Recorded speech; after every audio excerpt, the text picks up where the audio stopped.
Hello, welcome to the sideboard here at the StarCityGames.com Modern Open in Indianapolis. Here for the SCG Tour Spotlight. I'm Nick Miller alongside Ryan Overturf, and you might know him from the commentary booth, but he's got an open win to his name and another top 8 now that we're in the 2-day formats and you're back and playing again. Yep, at the end of day 1 of this tournament, I was in 2nd place. Going into the top 8, I'll be the 2nd seed, and the goal is to get a little bit above that going in the end. Not looking for the runner-up finish. Yeah, looking for another trophy. Right. So you've been writing for the SCG newsletter the past couple of weeks here for this month. Yeah. And you wrote an article saying what you would play at the SCG Tour, and you wrote about Dredge. Sure did. We're not talking about Dredge here. No. So what happened was the deadline for the newsletter is Monday. And there was a lot of moto between now and then. By moto, I mean getting soul crushed by having even my bad matchups have 12 sideboard cards. Mm-hmm. People found out about Dredge. People said, I don't want to lose that deck. Turns out if you don't want to lose to Dredge, you don't have to. There's Grafdigger's Cage, there's Rest in Peace. There's already just bad matchups. Infect is unwinnable. Burn is pretty unfavorable. And then your Burn opponent sometimes just casts Rest in Peace. Yeah. I was playing a league. I won a really close game 2 against Burn. Game 3, they cast turn 2 Rest in Peace. I dropped from the league and never played the deck again. So that's the Dredge story. What you did instead is you picked up this Grixis Delver deck, which you've been talking about Grixis for a while. Yep. And boy, did it look good. We had you on camera a number of times. Everything was running just smoothly. You were crushing everyone. You're 2nd seed going into the top 8. You know you like Grixis, but why the Delver version today? So the reason for the Delver version is I tried really hard. I want Ancestral Vision to be the flagship card for the deck. The problem is there's a lot of iterations of Grixis that beat the creature decks. Mm-hmm. If you want to beat up on Infect, you have Lightning Bolt, you have Snapcaster Mage, same is true as for Affinity, Elves, Merfolk, all that stuff. It's pretty easy to beat.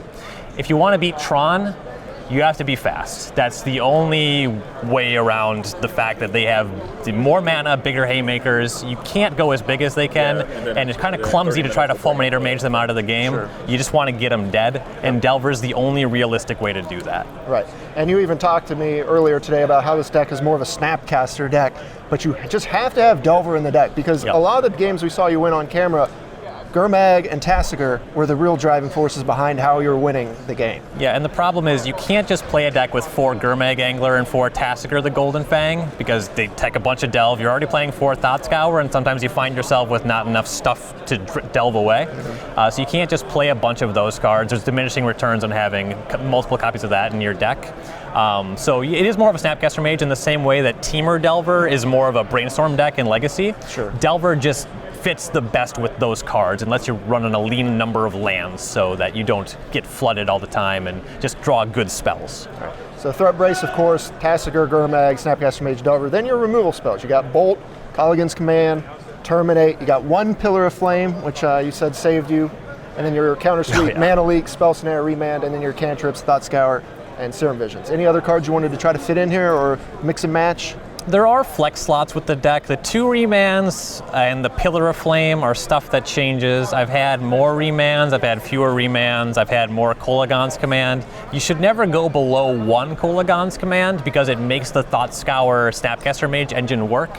And when you take that card out of your deck, you're just kind of milling yourself, and it's questionable whether or not there's any actual value to it, where the Kolaghan's Command can just make that explode and snowball for you.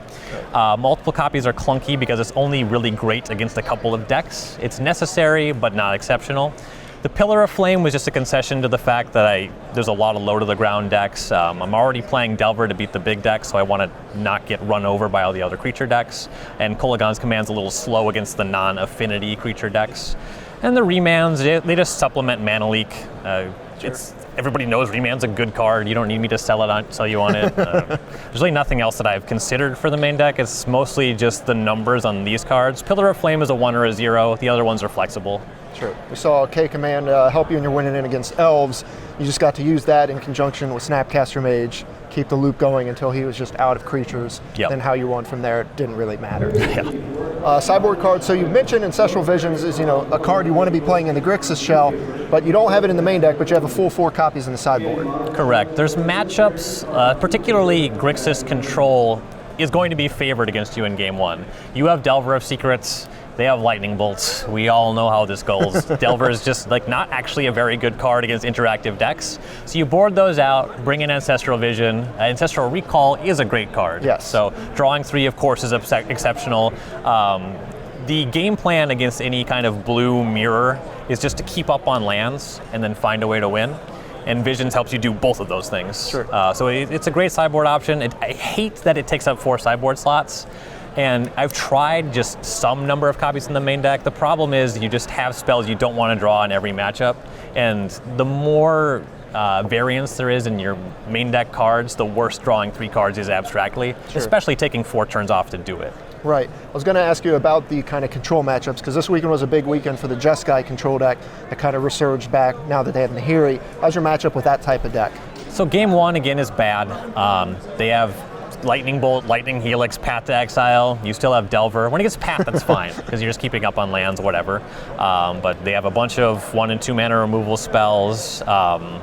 Celestial Colonnade is actually a problematic card, because when you sideboard, you don't want to have Terminates against this deck, but if they just attack you with Colonnade, it's your only thing that you can Sure. do. That's not 2-for-1ing yourself. So that was one of my 2 losses. I lost to Pete Ingram playing that deck. I don't think it's wildly unfavorable, though you will lose the majority of your first games. Okay. Other cards in the sideboard, you got some more counter spells between Dispel, Spell Pierce, and then this one, Counter Squall. The card's Fire. Fire? Yeah. All right. So we're playing three Counter Squall. You see some control decks in Modern. Oddly enough, some Grixis decks playing Negate. Turns out you have access to black mana, your Lightning Bolt deck. Play the card that gets them dead. It just doesn't make any sense to play Negate over Counter Squall. Counter Squall is great. A lot of your matchups post board, when you're playing against control, Delvers are out. You got a bunch of Lightning Bolts, a bunch of Snapcaster Mages, Counter Squalls. They have fetch lands, they have shock lands. They're just going to die during a counter war.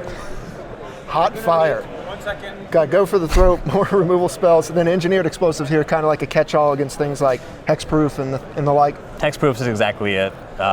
You can't target those things, and you have to kill those things. I've tried Edicts. Edicts are kind of terrible. They have Dryad Arbors or whatever. Explosives is kind of your only out. Sucks that you can't Snapcaster Mage it, but it's just the card that you should play. All right.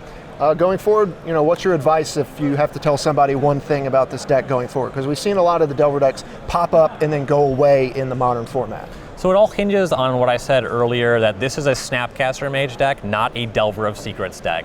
If you snap off hands that are 1-landers and you just play Delver Go, you're going to lose a lot of those games because many of your opponents are going to have Lightning Bolts. 1-land Seer Visions is great. You can find your second land. You really want to be getting into Snapcaster Mage Mana Leak range. You're not going to crush people because you're this sneaky tempo deck. You're going to win games in a controlling way. You want to stop your opponent from playing their game plan, and Delver is just how you kill them sometimes. All right, well, you heard it here. You're in the top 8. The announcement's being made right now, so we wish you the best of luck there. Thanks for joining me here in the sideboard. It's a pleasure. Enjoy the video.